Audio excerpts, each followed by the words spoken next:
નમસ્કાર દર્શક મિત્રો, જીકે ટીવી ન્યૂઝમાં આપનું સ્વાગત કરું છું।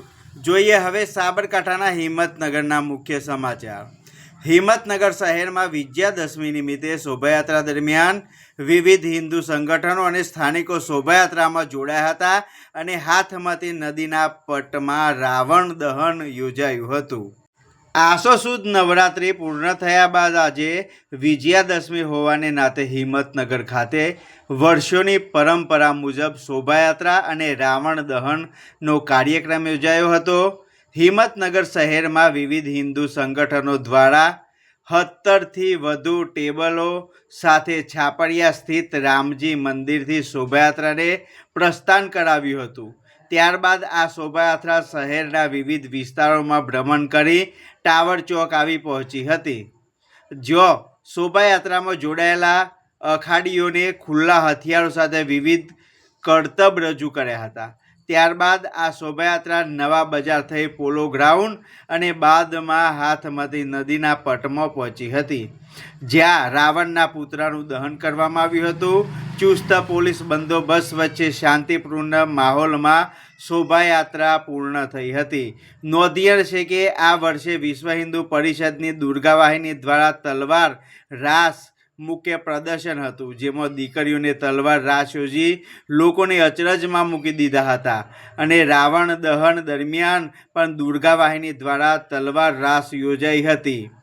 વધુ વાત કરવામાં આવે તો આજ રોજ હિંમતનગર શહેરમાં વિજયાદશમી નિમિત્તે શોભાયાત્રા નીકળી હતી। વિવિધ હિન્દુ સંગઠનો અને સ્થાનિકો શોભાયાત્રામાં જોડાયા હતા। આસો નવરાત્રિ પૂર્ણ થયા બાદ આજે વિજયાદશમી હોવાને નાતે હિંમતનગર ખાતે વર્ષોની પરંપરા મુજબ શોભાયાત્રા અને રાવણ દહનનો કાર્યક્રમ યોજાયો હતો। હિંમતનગર શહેરમાં વિવિધ હિન્દુ સંગઠનો દ્વારા 70થી વધુ ટેબલો સાથે છાપરિયા સ્થિત રામજી મંદિરથી શોભાયાત્રાને પ્રસ્થાન કરાવ્યું હતું। ત્યારબાદ આ શોભાયાત્રા શહેરના વિવિધ વિસ્તારોમાં ભ્રમણ કરી ટાવર ચોક આવી પહોંચી હતી, જ્યાં શોભાયાત્રામાં જોડાયેલા અખાડીઓને ખુલ્લા હથિયારો સાથે વિવિધ કરતબ રજૂ કર્યા હતા। ત્યારબાદ શોભાયાત્રા નવા બજાર થઈ પોલો ગ્રાઉન્ડ અને બાદમાં હાથમતી નદીના પટમાં પહોંચી હતી, જ્યાં રાવણના પુતળાનું દહન કરવામાં આવ્યું હતું, જ્યાં ચુસ્ત પોલીસ બંદોબસ્ત વચ્ચે શાંતિપૂર્ણ માહોલમાં શોભાયાત્રા પૂર્ણ થઈ હતી।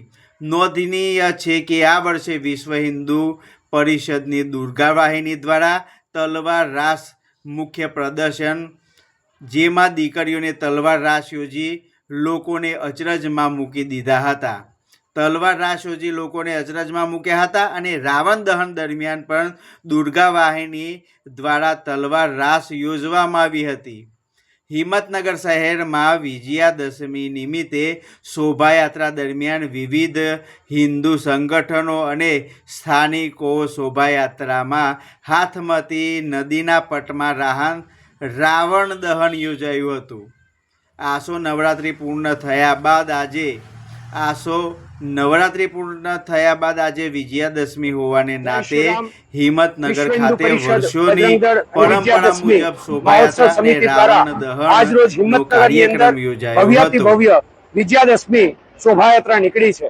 આ શોભાયાત્રા બપોરે 3 કલાકે રામજી મંદિર છાપરિયાથી નીકળી, જેની અંદર રાષ્ટ્રીય સ્વયંસેવક સંઘ જ્યારે પોતાનું શતાબ્દી વર્ષ ઉજવી રહ્યું છે, ત્યારે શતાબ્દી વર્ષમાં નક્કી કરેલા 5 વિષયો એટલે કે નાગરિક કર્તવ્ય બોધ, પર્યાવરણ સુરક્ષા, સ્વદેશી અપનાવો, સમરસતા જાળવો, આવા 5 વિષયોને ધ્યાનમાં રાખીને આ શોભાયાત્રાની અંદર વિવિધ વિષયોના 25 કરતા પણ વધારે ટેબલો જોડાયા, અનેક ભજન મંડળીઓ આની અંદર જોડાઈ છે અને સવિશેષ રીતે વિશ્વ હિન્દુ પરિષદની દુર્ગા વાહિની દીકરીઓએ તલવાર અને લાઠી ચલાવીને શૌર્ય પ્રદર્શનના પણ નગરજનોને દર્શન કરાવ્યા છે।